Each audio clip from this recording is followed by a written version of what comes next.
This section introduces the concept of thermal stress and thermal strain. When an object is heated, it expands. This is called thermal expansion. You may know that an object gets larger when it is heated. So, if a bar is heated and its both sides are constrained, as in the previous example problems, the expansion causes stress. In other words, thermal stresses is generated by thermal strain. So, here, the argument starts by focusing on how thermal strain behaves. It is followed by the explanation about how the Hooke's law that we already learned is described in the case of thermal strain. You also learn conditions, including boundary conditions, that causes thermal stresses through some example exercises. Now, let's start the introduction to thermal stress. First, take a look at this picture. This picture shows a railway track that has been deformed by heat. I picked up this photo from the internet. When an object is exposed to heat, it expands.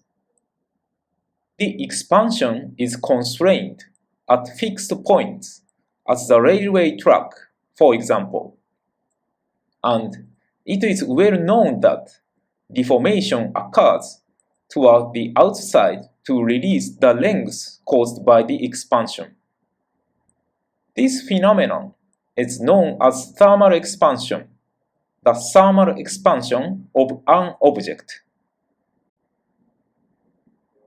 Thermal stress is the stress generated in an object when it expands. Here, you should be noted that, firstly, the story begins with thermal strain.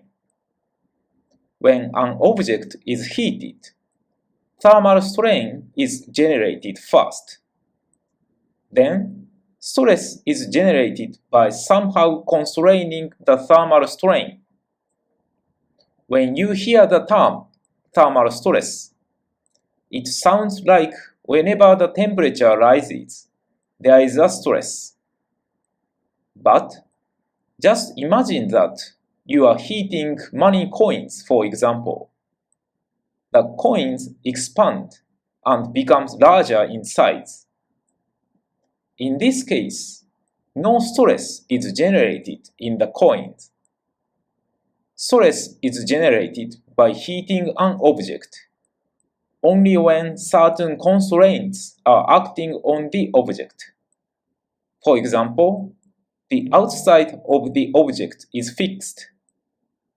In this case, stress is generated in the object as the result of the thermal strain that is suppressed by the constraints. You should firstly understand this relationship between thermal strain and thermal stress. The fact that thermal stress follows the generation of thermal strain may be making the methodology a bit more confusing.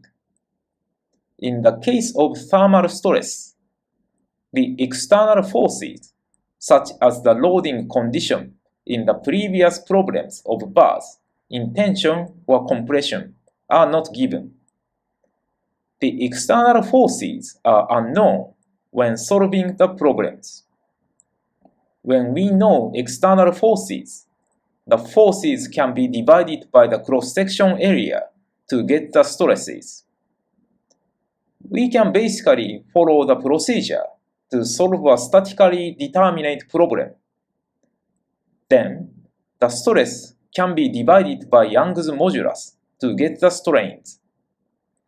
However, problems related to thermal stress are generally statically indeterminate problems. So, you may study the process for solving problems related to thermal stress as typical statically indeterminate problems.